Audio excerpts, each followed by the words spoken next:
Hi, and welcome to episode 26 of the Noble Character Crafts podcast. My name is Amy, and I am coming to you from eastern Nebraska, where I live on a farm with my husband and our 5 children. Today is Friday, May 11th, 2018. Thank you so much for joining me. A huge welcome to any new or returning viewers. Thank you so much for joining me today.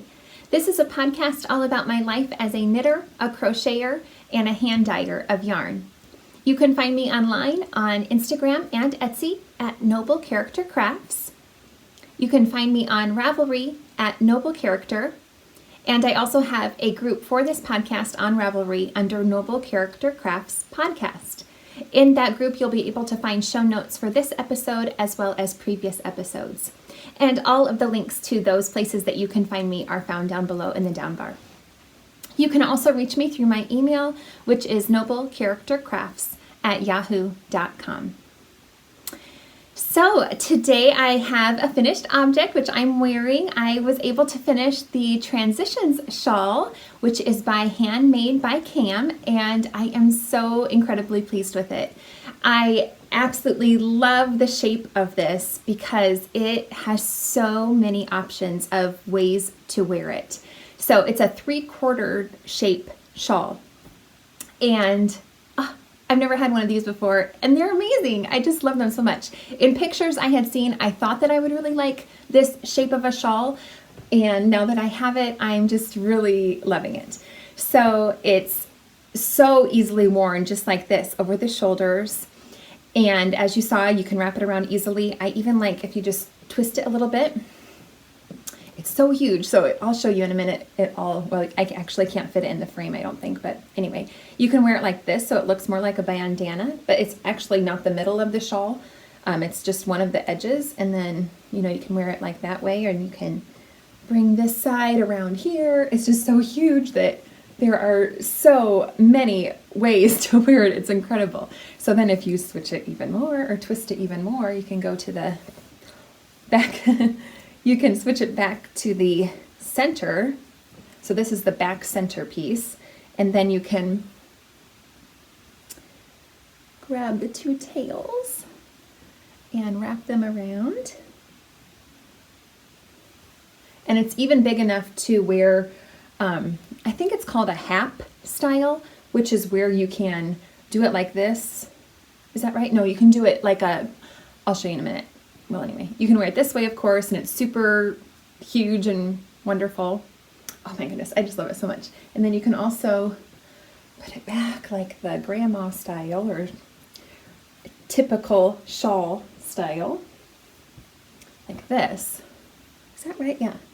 And then you can cross it over you and then tie it behind you like that. I think that's called the hap style or something like that. And then it, would be really secure if you tied it in the back of your waist there.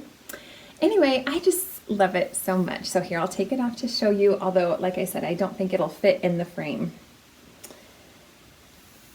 Ta-da! Maybe I can almost get it all. There we go. Oh my goodness, I love it so much. And now I want to make more shawls in this shape because I just love it so much. So anyway, I made this in my own hand-dyed yarn. 4 different colorways. The lightest, the main color here is my Thought colorway. The peach is Humble. There's this lighter, it's very similar to the Thought colorway, but it also has specks of coral in there, which are maybe hard to see a little bit, but there's some good shots of the coral color. And that's called Integrity, that colorway. And then the brown color is called Good Sense. And the main base there that the Thought colorway is in my new Solace base, which is an MCN base. So 80% superwash merino wool, 10% cashmere, and 10% nylon. And it's so cozy. I just love it so much. This is the first thing I've made using that base, and I love it.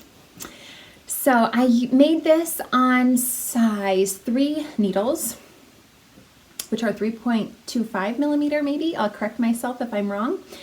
And it's all in stockinette for the majority of the body, just, increasing as you go. And oh, I just love it so much. I love the subtlety of the colors that I chose. I just am so in love with this. Anyway, the last time I recorded a podcast, I had only this bottom trim left to do. And I just saw a picture of it, and I briefly had skimmed the instructions, and I just said that it was a type of ribbing is what I had thought. But actually, it's brioche. It was like sneaky, sneaky brioche. So I was quite a ways into it, like, I don't know, 8 rows or something into it. And I've only done brioche once before, so I'm not super familiar with the stitch. But I was actually watching an Instagram post that was a video clip that was on Amy of Dandelion and Dogwood, formerly the Little Tailoress, and she was working on her, she was working on a shawl that had a brioche stitch in it, and she was doing a brioche stitch, and she showed it, you know, she showed herself knitting it.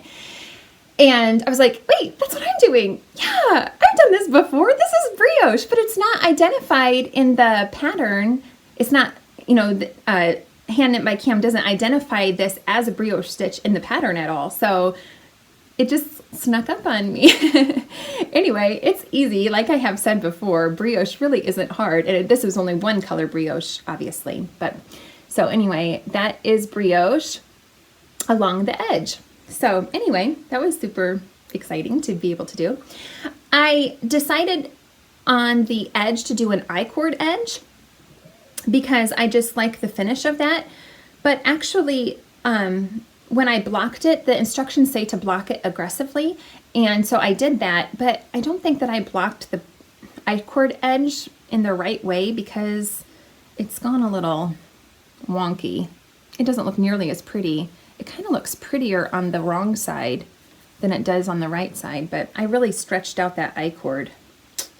So I could possibly reblock it and not stretch that out so badly, but I figure it'll kind of work itself out. It looked prettier before I blocked it, which I guess I'm not supposed to. You're not supposed to maybe pull on the I-cord quite so much. Although I don't remember having that problem with my Doodler shawl, because that also has an I-cord edge, and I block that pretty aggressively.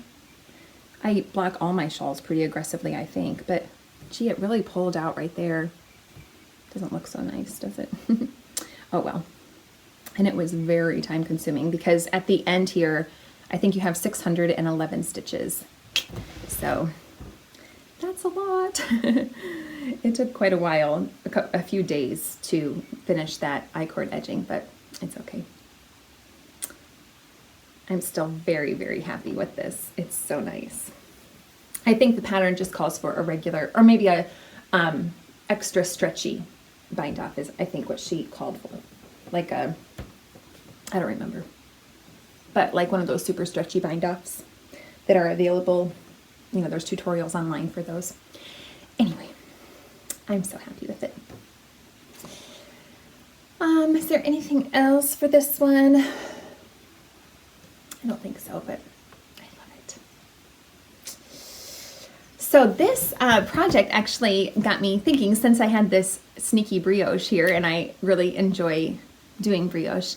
And the next project that I'll show you a little bit later is, that I want to start, is a brioche project as well. And so I decided to start a brioche knit along that is going to start today and run until the end of July. I think I'll have it run until July 31st. And is that right? Yeah, July, January, February, March. Do you know this trick? You use your knuckles. January has 31 days. February has less. So, and then everyone that's in the divot is less. January, February, March, April, May, June, July. Yes, July has 31. August, September, October, November, December. That's how you know if a month has 31 days or less. Just a little trick. Anyway, so the cowl will run until July 31st, and whips will be allowed for this knit along. There are other brioche knit alongs that are going on right now. Well, at least I know of one other one. I went on Instagram to see if the brioche cowl hashtag has been used before, and it has. There's actually a brioche knit along that's being hosted by a blogger that has something to do with Midwest knitting, which I'm in the Midwest. So I'm not familiar with that blog, but I just happened to look up the hashtag and saw that there are other people using that hashtag. So I'm certainly not the only one, but if you would like to join in, I would love to have you join in on my brioche knit along. So if there's any project that you'd like to try, any size, any weight of yarn, any kind of pattern that includes any type of brioche, 1 color or 2 color, working flat or working in the round, anything will be acceptable. So I will open up a chatter thread and a finished object thread for that knit along as well. So this is my only finished object for this week, but like I said, that there were so many stitches on this, it took me quite a while to finish up this edging on this. So I do have a few other whips that I've been working on. I don't have a ton of work on them. Like I said, this has taken the majority of my time, this shawl. But I do have a little bit of work to show you on this project, which is in my beautiful bag that was made for me by Marianne of Rock Islander. And in here, oh, I have a note. My daughter makes me these notes. Beautiful. She's so cute. Okay, I am making the Asher cardigan, which is by Christina Dene. Here's a picture of it.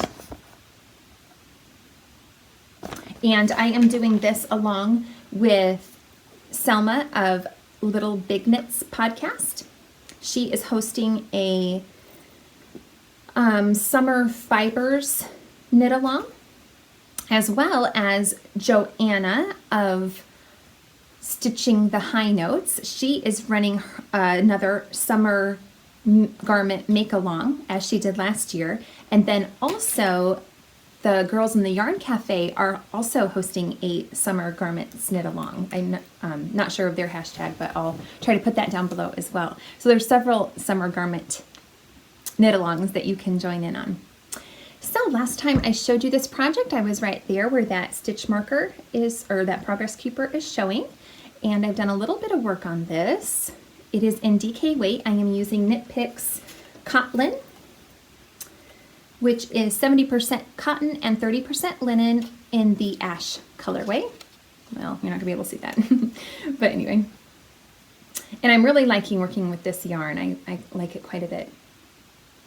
Okay, so I was actually not supposed to split for the sleeves yet. And I kept trying it on, and it was getting past my shoulders. I mean, past the point where I would want the sleeves to start. And I was still supposed to work 12 more rows before I split for the sleeves. And this is only my second cardigan that I've ever made in the round like this. And so I wasn't super confident about doing that, and I actually ended up skipping a whole section of the pattern where it has you continue working the lace and the raglan stitches without increasing for a while, but I just stopped where I was. And so I was supposed to continue working the raglan, then do several rows of the raglan shaping without increasing, and then I was supposed to work until, according to my size, until the piece measured 10¼ inches or 26 centimeters from the cast on edge, and mine was actually at 9 inches when I decided to split for the sleeves, because it was, in fact, I think I might have worked it a little bit too far already. I think I'll try it on for you so you can kind of see. Okay, so yeah, you can kind of see that I actually have quite a bit of room there where underneath the arm where it could have been even tighter. I could have started the sleeve even sooner than I did, but I think it'll be okay. And also there's several less stitches on the sleeves than what there should be. But actually my arms are not skinny by any means. But there's still plenty of room in the sleeve. So, which I did see a note on one other person's project page that this, the sleeves on this, they thought were a little bit too big. So I thought that wasn't gonna be a problem because I have larger arms. And anyway, I think it's going to be okay. I'm glad I split when I did, for sure. I mean, I'm glad I didn't go any further than I already did. And hopefully it'll work out. It's an open front cardigan, as well, maybe you didn't see because the picture just shows the back, but there's no button band. There's just a ribbed band that goes along the front, but it's meant to be worn with some negative ease. Let's see, my gauge is a bit off for this, so that may account to some of it, but it's only, my gauge is only off by 1 stitch. It's loose, too loose by 1 stitch.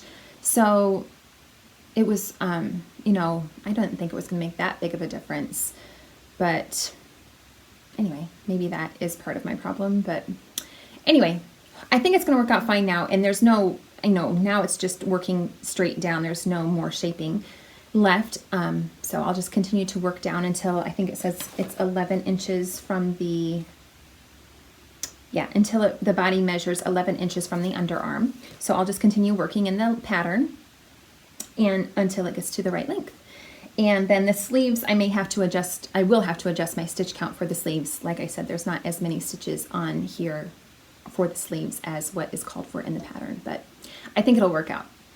There's also, Amber of the Yarn Hoarder is also hosting a cal for patterns that have less than 30 or 35 projects in them, and this one I think only has like 15, so that would work for that as well. I'm a huge fan of making patterns that do not have a lot of projects. The transition shawl is another one that does not have very many projects on Ravelry, so I'm not sure of Amber's rules, but maybe I'll be able to enter that one in as well. Anyway, I'm really happy with this and hoping that I will get a lot more work done on this week so that I can have this to wear for my summer outfits. So I am using size 5 needles, which are 3.75 millimeter. Yes.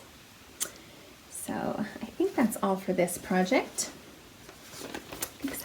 Okay, my last whip is in this such a cute project bag that I got from Susie of, I forget her Etsy shop name, but I will put it down below. It has something to do with toffee. That's all I can remember.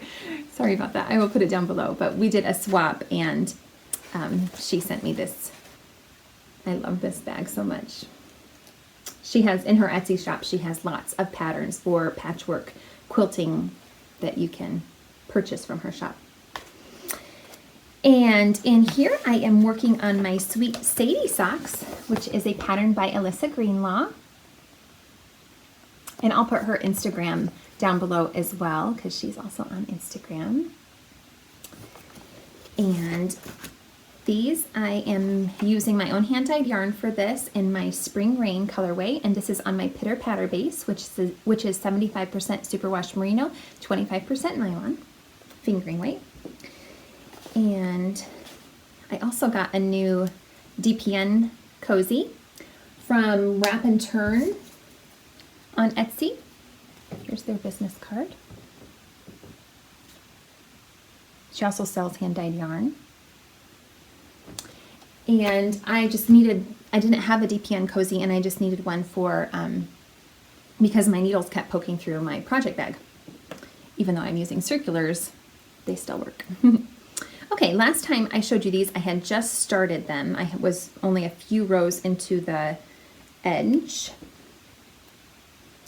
So this progress keeper is actually not showing the, where I was last time was actually on the inside, because this is a picot edge, and so I was on the inside. So I just switched my progress keeper to the outside, but you get the idea.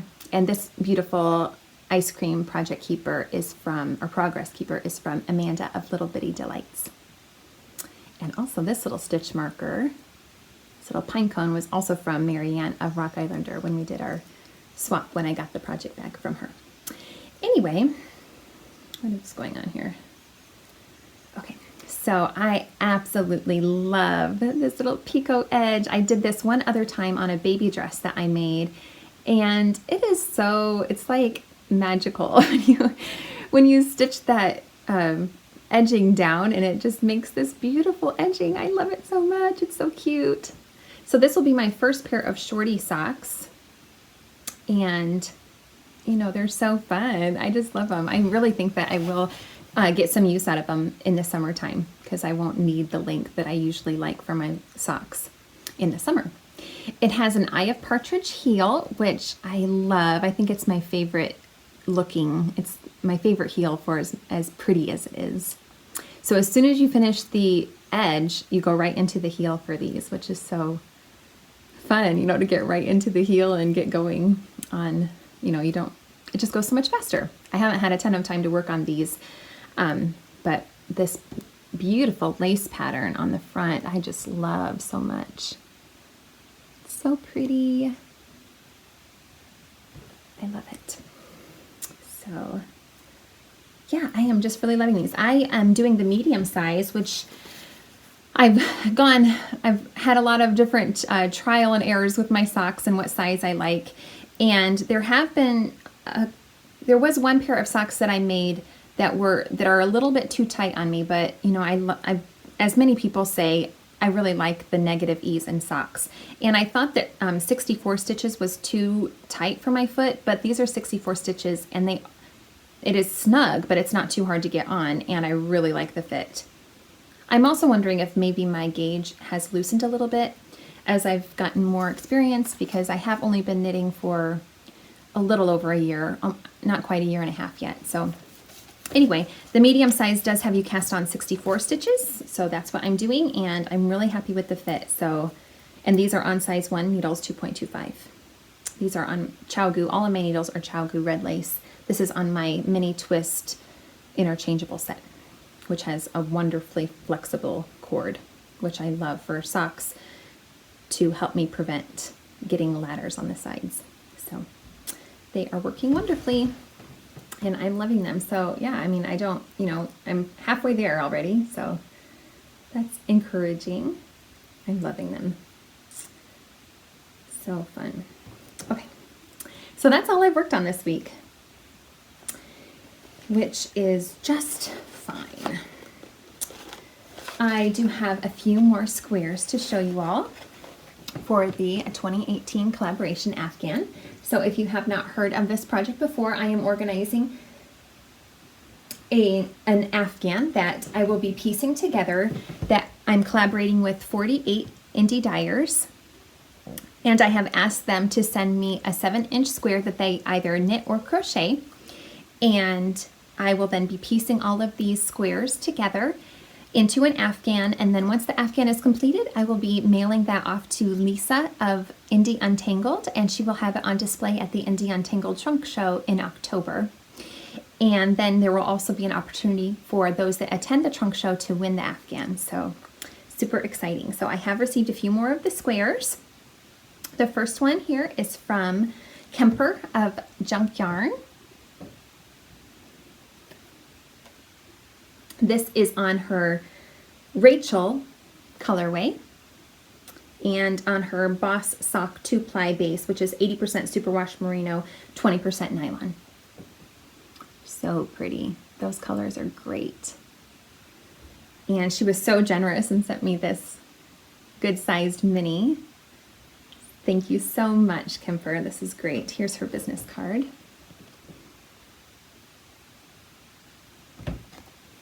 Love that. And Kemper does have a podcast. She doesn't podcast nearly as often as I would, or I think a lot of people would like, but she does have a podcast with several back episodes. The next, which you should definitely check out. The next square that I received is from Amy of Dandelion and Dogwood. Again, I've already mentioned her once, but she was formerly the Little Tailoress and just recently had a business name change. Isn't this beautiful? Oh, I forgot the colorway. I'll have to put the colorway down below because I didn't write it down and she just emailed me the name of it. So I will put the colorway down below, but it's so pretty. I don't know which one, is there a right or wrong side to these miter squares? I don't know, but they're so pretty. I love it. So pretty. And Amy was so generous. Okay, first of all, I've asked all of the makers to send me just a yard of extra yarn so that I can stitch the squares together in a coordinating yarn. And look at Amy sent hers in this tiny little box. So cute. I just had to show that because it's so adorable. Look at so cute. And then she sent me a little notions pouch which she made. Oh, that's so sweet of her. I love it. And inside are some pretty little progress keepers. This little bird cage and these little pearls. So cute. Thanks again, Amy. That's so special of you to send those little goodies along. Thank you. Amy also has a podcast that I don't know if she switched it over to Dandelion and Dogwood. Last time she put up an episode, it was still under the Little Tailoress name, but she will be switching that over to Dandelion and Dogwood as well. Okay, the next one I have is from Brie of I Would Die For You. And this is her I Heard a Rumor colorway. So pretty. And she also was very generous with her yarn. Thank you so much, Brie. So beautiful. Okay, and the last square that I have to show you is from Annie of Knitting It Up. This is on her Phoebe colorway. That is so pretty. I love the colors in that. Annie also has a podcast. So definitely check those out if you haven't already. Thank you so much, Annie. Thank you so much, all of you who are participating in this collaboration Afghan. I cannot wait to start piecing the Afghan together. I'm still waiting on maybe 8 or 9 more squares, so hopefully I will be receiving those soon.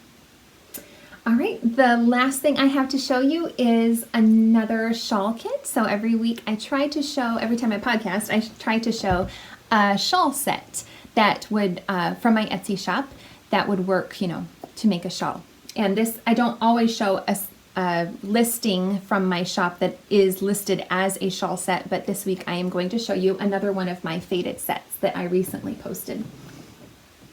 So this is my Goodly Inheritance faded set. And I really love the colors in this. And so this, you know, would work well for the fading point that Joji Locatelli just came out with recently, that shawl, or, you know, there's several other faded projects that you could use these for. So the first one is my Sweetness colorway. Just light base, a natural base with pink, brown, and plum speckles. The next color is Intelligent Heart.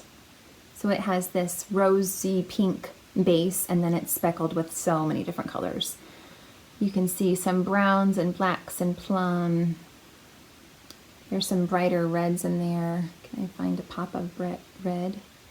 There's a little bit there. The next one is my Healing colorway. It's blowing out a little bit. It's not quite that bright. It's more muted, but yeah, even that is still too bright, but there's better pictures on my Etsy shop if you want to get a better idea of what that actually looks like.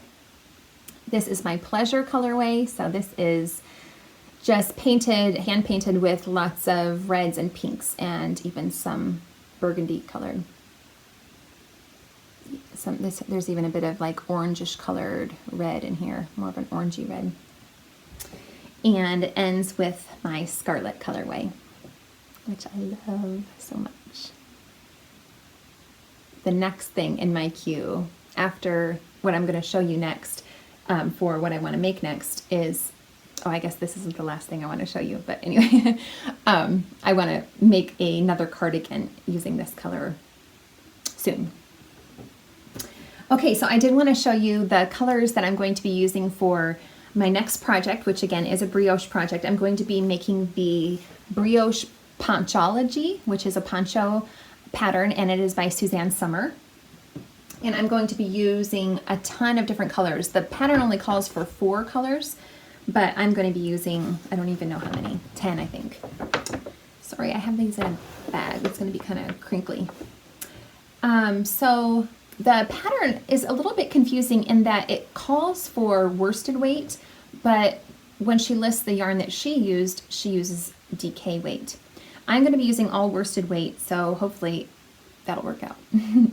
And there are also 2 sizes for the poncho, and I think I'll be trying to make the larger one because I have plenty of yardage.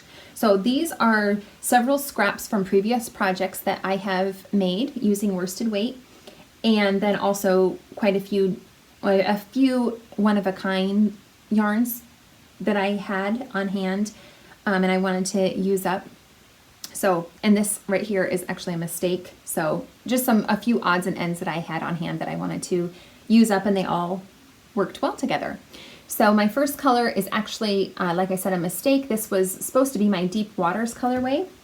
And actually I have a littler cake of this same colorway, so you can kind of see that this one turned out too dark. So that's why it's a mistake, and I couldn't really sell it anyway unless I don't know, overdyed it black or something. But anyway, so I'm going to be using these 2.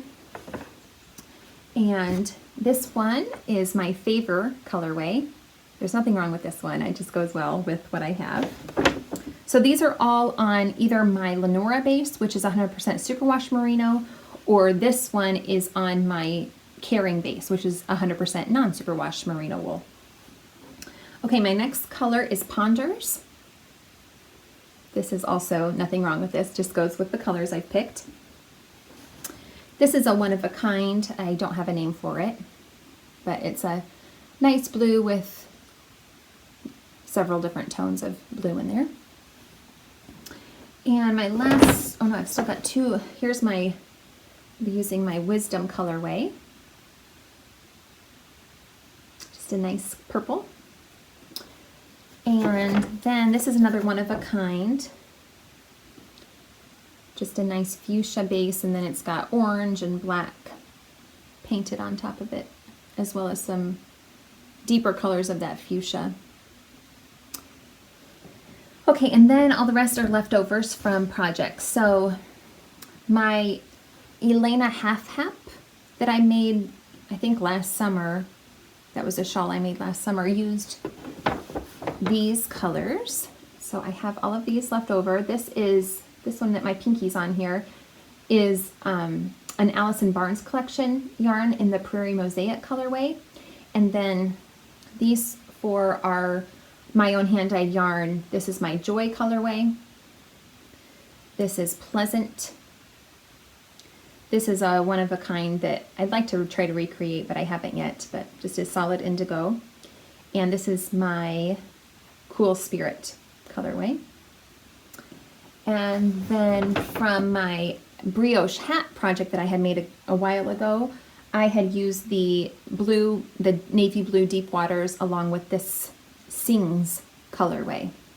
So I'm going to be using all of those colors. I can't hold them all up in the screen, but just to give you guys an idea of what I'm going to be hoping to cast on next. So that is what will be my contribution to the Brioche Cow that I am hosting. And again, I would love it if you all would like to join in on that.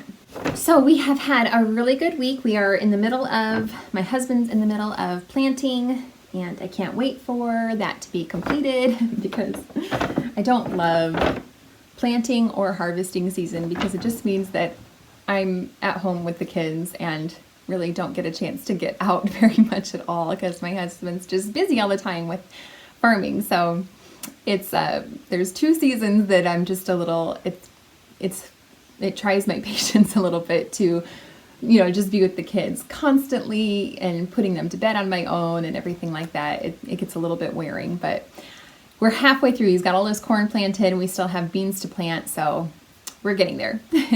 And actually we have a bit of a reprieve here in the middle because he hasn't started planting his beans yet and he won't start for probably another week. So there is a little bit of a break here where we're waiting for the beans to be ready to plant. So anyway, the weather has been absolutely gorgeous for every day, I think, since I recorded a podcast last. We had gotten rain the last time I podcasted, but since then we haven't had any, I don't think.